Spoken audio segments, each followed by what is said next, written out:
Which players should you sell high on in Dynasty? We're talking about that in today's video. As always, if you enjoy Dynasty content, make sure to like the video and subscribe to the channel. At the time of recording this video, we are 2 subscribers away from 1,000. So if you could help us get there with this video, that would be amazing and beyond. We're not stopping at 1,000, so 1,000 and beyond. And join our Discord. Link is in the description of the video. It's free to join. We're going to put together some listener leagues, some Dynasty startup leagues, rookie mock drafts that I'd like to get you guys involved in. So join the Discord. Today, we're talking about 7 players that I think you could potentially sell high on. Now, sell high videos are always a little interesting because we're obviously talking about good players. So people get very, very upset. People get very offended. They call you names and say you're dumb for trying to sell high on this guy. He's amazing. And, that's kind of the point of Dynasty is to know when your assets, whether you're a competing team or rebuilding team. I think it's very simplistic to just think, well, I'm competing, I can never sell good players, or I'm rebuilding, I always have to sell good players. Like, Dynasty is a little bit more complex than that. It's, can you make these moves that maybe give you more assets and improve your roster at the same time? That's how you stay and become a dynasty, is if you can do that. So we're talking about 7 players. We're starting off with the quarterback position. We're starting off with Jordan Love. Now, this is nothing against Jordan Love in particular, who, I think he was a disappointment this year for most people. He was the QB 17 in total points, QB 18 in points per game. According to Keep Trade Cut, which is, again, not a perfect tool, but at least gives you a good idea of how the community is feeling about someone. But he's the QB 10 according to Keep Trade Cut. Now, again, is this specifically because I think Jordan Love's bad or anything? Not necessarily, but the quarterback market is pretty saturated right now. There's a lot of players in that QB 9, 10 range to QB 20 to 24 range that they're all pretty similar, and they're not that far off. Obviously you have your top guys, and for me, it's always going to be the guys that can give you a rushing floor. Josh Allen, Lamar Jackson, Jaden Daniels, Jalen Hurts, guys like that. Of course, you have the Burrows and the Mahomes of the world. But then you have this stretch of guys where it's like there's not a whole lot of difference. So I feel like even if Jordan Love wasn't here, I wouldn't be saying sell high on him. I'd be kind of saying sell high on whatever quarterback is ranked right around this range. Jordan Love, Bo Nix, Caleb Williams, Baker Mayfield, Brock Purdy, Jared Goff, Trevor Lawrence. That's how deep the quarterback position right now is. It's maybe it's not so top heavy, but it's deep in kind of those mid-range guys. And we just added 6 quarterbacks in last year's draft. 3 of them you would say hit, in my opinion. Bo Nix, Jaden Daniels, and Drake May. Caleb Williams showed that he's definitely possible of being, at least an above-average quarterback. And then we still have guys like Michael Penix and J.J. McCarthy to see what they'll do, and they'll get their chance next year. So, guys like Dak Prescott are QB 24, which is kind of crazy in my opinion because he's still young enough to have several good years. And I kind of play Dynasty in 2-3 year blocks anyways, not 10-year blocks. So, I guess the point here is Jordan Love a true difference maker at the position? I don't think so. Can he throw for 4,200 yards and 30 touchdowns, each and every year? Probably. But that's, even then, is not a true difference maker at the position. So I'm going to tear down from Jordan Love, and I'm going to grab a Jared Goff and get something else on top of it, and probably potentially have someone who's better next year in Jared Goff. And also I get an extra asset and I diversify my asset a little bit, or I'll do that with, Dak Prescott or something and get even more in return, and maybe have a quarterback who's going to even outperform him over the next couple of years. So I just think he's, any quarterback in this range you can probably tear down from, and you'll probably be okay. If not, you'll be able to find someone that will be able to kind of plug in and be a decent player for you this year, like the Sam Darnold of 2025, whoever that's going to be. Into the running backs here. The running back position's very, very interesting. And I really do suggest for everyone that if you can get equal or plus value for your kind of mid slightly above average level running back, it might be time to cash out on them because this running back class is coming in. If you haven't heard, and a lot of you have, you've heard me talk about it or other content creators talk about it. This running back class is legitimately incredibly deep. It could be 15 running backs deep. Like I keep every running back that I've been kind of starting to scout here and there, and it's like he's ranked the RB 15 in this draft class. He could be a workhorse guy. He has all the skill sets and production to be a workhorse guy. So I fear with these kind of mid-tier, these mid-level guys that, they could just get replaced, in my opinion. I'm talking about the Tyrone Tracy's of the world, the Brian Robinsons of the world, who I'm going to be talking about next. Brian Robinson, J.K. Dobbins. These are the three running backs I'm talking about in today's video. Even guys like Isaiah Pacheco, Ramondre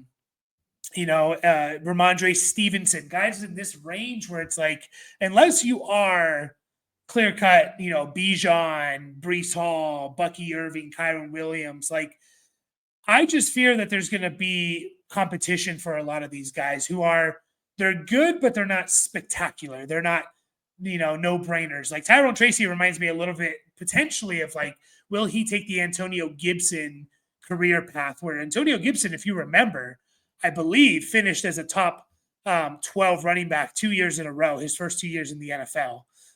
In 2020, Antonio Gibson was the RB 12 overall. And in 2021, Antonio Gibson was the RB 10 overall. And then he just kind of, for whatever reason, the teams didn't value him. It was more volume than anything. And I'm not trying to say like Tyrone Tracy is a product of volume, but I don't think Tyrone Tracy's like the next coming of whoever, like I think there's room for improvement in their running back room. And he beat out a Devin Singletary, but what if they bring in a running back, in round 2 or 3, and that running back can just perform better than Tyrone Tracy? There's a chance. So I don't mind cashing out. Now, I do like Tracy a little bit more just because they brought back Dayball. So that does make me like Tracy a little bit more. If they moved on from Dayball, I would have been completely out on him. But it's tough to say like I don't like him because I do like him and the value you got him at, like he really helped you this year. But it might be time to cash out for equal or greater value if possible. Like, and I put the trade value there, late first, early second. And I don't think that's necessary. Obviously, if I can get a first round pick for Tracy, I'm going to do it. But I don't necessarily think it's just like, okay, get a second in return for Tracy. I want to tear down, right? That's how you really win these trades is when you tear down to another running back who could have a good year. And then you get something on top of it, right? And if you just do that consistently, you're probably going to do really well in terms of keeping your dynasty team relevant. You really, really are. So Tyrone Tracy's in there. Brian Robinson Jr. is another one. And I just kind of look at Brian Robinson. Now, I'll be honest, I've never been the biggest Brian Robinson Jr. fan in terms of just his running style and how he was coming out of college. You see the numbers there. He was the RB 29 overall, the RB 28 points per game in half PPR. He's the RB 20. He's basically worth an early second. He seems like a prime candidate that they could bring someone in. He kind of just became an afterthought a little bit. The last 5 weeks of the season, the 4 weeks of the regular season and then the playoff game, he didn't rush for more than 65 yards. Like he became a bit of an afterthought. He averaged less than a catch and a half per game. So basically what that means is like he was kind of touchdown dependent. And you look at the games where he didn't get a touchdown and they weren't very good. 21 for 65 and 3 catches is kind of a mediocre game, right? What's another one here? Now, the thing is, he started out the season hot. He had maybe 1 or 2 good games this year where he didn't score a touchdown and it was still solid. But I'm fine cashing out with Brian Robinson. I do think this is a team that's going to be looking to just improve that offense overall. Another receiver or another weapon, and potentially another running back again in this super, super deep running back draft class. And then J.K. Dobbins, I would definitely cash out on J.K. Dobbins if I could. Good season for him. He proved me wrong. I was out on J.K. Dobbins, like in redraft and stuff like that. I was not going to draft him coming off those two major injuries back-to-back years. He proved me wrong, and he had a good year. I think it was his first year rushing for 1,000 yards. He actually did more in the passing game than I thought. Basically averaged, I think, about 2.5 catches a game. So he had 32 catches on the year. Obviously, he went on IR and he missed 4 games. So you add another 8 or 9 catches for him, and we're looking at a guy that's closer to 50 than 40, right? Or closer to 40 than 30. So it's just my biggest issue with J.K. Dobbins is, like, I think we kind of saw in the playoff game that, like, this Chargers team, they really need to bring in a running back. I would be shocked if the Chargers don't draft a running back by the end of round 3. They don't bring one in. It could be first round, it could be second round, it could be third round. I don't know. If they don't bring one in within the first 3 rounds, I would be absolutely shocked. And unfortunately, with how deep this running back draft class is, you're going to get these running backs going to players or teams with established running backs. That's just, this running back class is like 10, 15 deep, and there's not 10 or 15 teams that need running backs, but they're going to get drafted. He is a free agent, by the way, J.K. Dobbins. So that's another thing. Like, I think the market, and because of this draft class, is going to affect the market a little bit. We saw that happen in the opposite way. Last year, it was not a great running back draft class. A lot of the running backs got paid in last year's offseason. This year, it could be the opposite. There's really good running backs coming out, and that's going to affect the market. So the team that Dobbins goes to might not be heavily invested in him. If I can get a second for J.K. Dobbins, I absolutely would. I really, really would. Into some wide receivers. Wide receivers are always tough because it's hard to find guys to sell high. But Jackson Smith-Njigba, you will not find a bigger JSN fan than me. I am a huge, huge Jackson Smith-Njigba fan. I was telling everyone to buy low on him going into this year. I was telling everyone, like, this guy's value is way too low. I think it got down to like in the 30s during the offseason, or like high 20s, low 30s. And even during the season, I think it got down to like mid 30s, his value. And I was telling everyone to buy low on him, and it paid off if you did. He was the wide receiver 10 overall, wide receiver 22 in points per game. I think that's important to put the points per game, because it's easy to go and look at, fantasy finishes, and yeah, he was the wide receiver 10, but his production was more like a low end wide receiver 2. He was just didn't miss any games, right? He was literally there every single week, so you could count on him. I guess my question for everyone watching this, and maybe a little bit shocked that I'm saying trade Jackson Smith-Njigba, how can his value go up? I don't really see a situation with his value increasing from wide receiver 10. I guess that's where I think about potentially selling high on him. Now, do I just want to give him up for nothing? No, I'm selling high on him. If I'm competing, can I use him to win championships? Absolutely.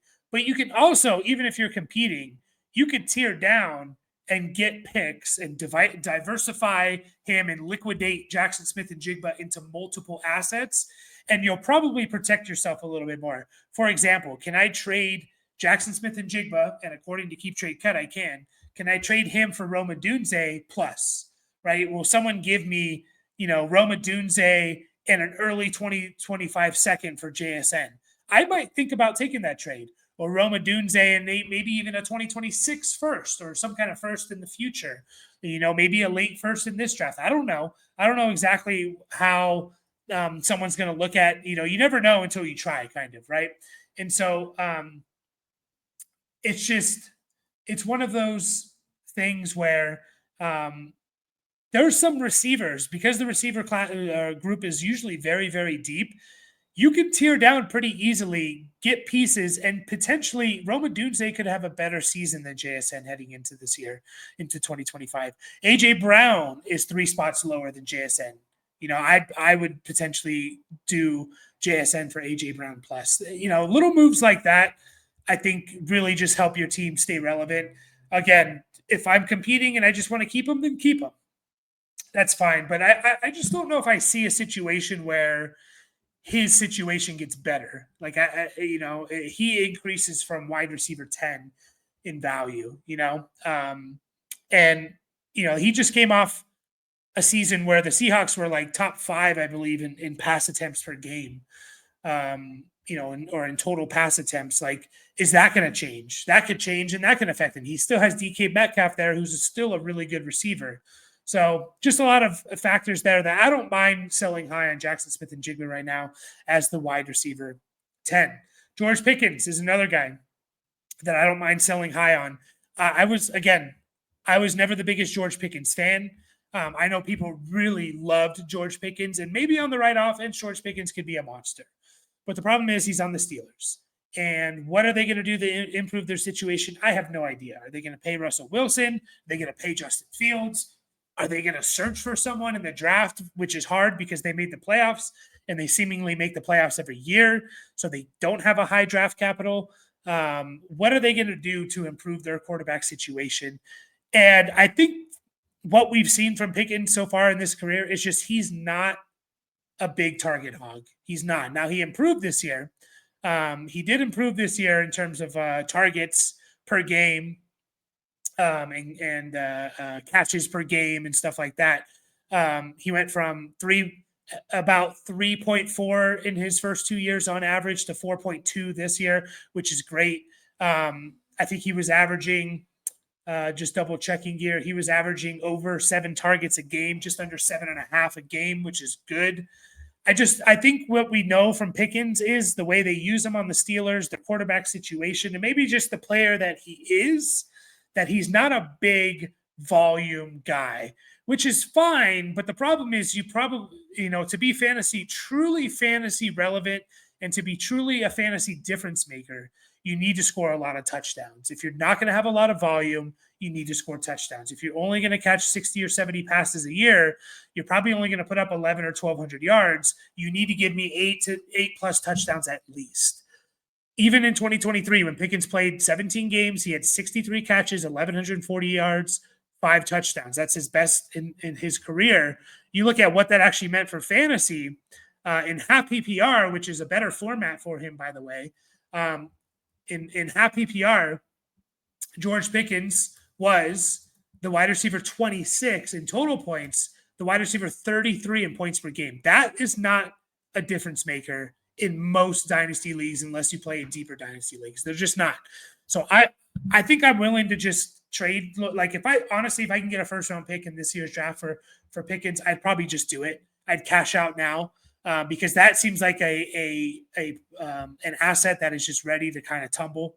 Now, if you're going to hold out hope that he goes to another team, I guess you could do that. But I'm not excited about Pickens in 2025. I'm not excited about the Steelers and their offense in 2025. Maybe they'll prove me wrong, but I'm willing to cash out into a little bit safety, more of a safe asset in a pick, like a first round pick. And then at the very last one here, I have a tight end here is Dalton Kincaid. I think we know what Dalton Kincaid is, and I think he's just kind of another guy. He's a jag at the tight end position. I think he is. Like, what better situation could you have been in besides this year to at least take the next step, in terms of receiving production? He was down in yards per game this year. He was down in receptions per game this year. He averaged 1.2 less receptions per game than his rookie year. He averaged just under 8 yards less per game than his rookie year. He scored the same amount of touchdowns. Granted, he missed a few more games, but and what was the excuse this year? The big thing going into this year was like, holy crap, he has a really good chance to be the number one guy. And trust me, guys, if he was Brock Bowers' level, if he was Sam Laporta's level, if he was Travis Kelce's, George Kittle's level, this guy would be producing. I guarantee it. Now, maybe he develops into that, but he's not there yet, and he may never get there. And he may never get there. I guarantee you, if he was that good, if he was that caliber of player right now, he would be producing at that level. There was no other excuse. The team's not just going to go away from a guy who's awesome, right? They just kind of think of him as he's just another guy. He's just another guy. He's out there. You hope he gives you 4 for 50. He's not a big touchdown guy, at least to start his career. He's not even playing a whole lot of snaps. You just kind of look at his snap share throughout the season: 84%, 42%, 53%, 63%, 62%, 80%, 73, 54. So it's kind of like you basically need a tight end to be out there at least 70% of the time. The elite ones need to be out there. These guys need to be out there 80, 90% of the time. You really do need them. You go look at George Kittle's snap share: 92, 73, 94, 91, 88, 92, 94, 89, right? You go look at Brock Bowers' snap share. I haven't even looked at it, but I'm going to guess it's pretty high. He started off a little bit slow, as a rookie should. By week 4, 81, 79, 79, 84, 91, 90, 95, 94, right? Like, those are the guys you want. Those are the guys that put up the big difference-making guys. He's just another guy. He was the tight end 22 this year, guys. And there really was no excuse. Who was the dominant receiver for the Bills? No one. No one. Even Travis Kelce, guys. Travis Kelce, who turned 35 this year. 89, 91, 77, 87, 77, 77, 79, 84. God, if someone was going to give me a first for Dalton Kincaid, I would be running to give that to them. I would take an early second. I would take a tier down. Like, he's still the tight end 6, according to Keep Trade Cut. I'll tier down from Dalton Kincaid to Jonnu Smith to Evan Ingram to Cole Kmet and get pieces in return, picks in return for that, and I will be happy. I just don't see it happening with Dalton Kincaid. Maybe I'm wrong. And I hope I'm wrong. Maybe he develops into more. But I think this year was very, very telling that in a perfect situation with a MVP caliber quarterback on a high-scoring offense on a team where, who was their leading receiver? Was it Khalil Shakir? Was their leading receiver? I'm just double checking. The Bills 2024 season, their leading receiver was Khalil Shakir at 820, Keon Coleman at 556. By the way, Keon Coleman missed 4 games. Dalton Kincaid, who also missed 4 games, at 448. Mac Hollins, Dawson Knox. You're telling me that your numbers go down? Your per game numbers go down from your rookie year by a pretty significant amount? I just don't see it with Dalton Kincaid. So I would absolutely sell at the tight end 6 price. Appreciate everyone. We're going to be putting out a buy low video coming out very, very soon. So be on the lookout for that. Catch you guys all in the next video.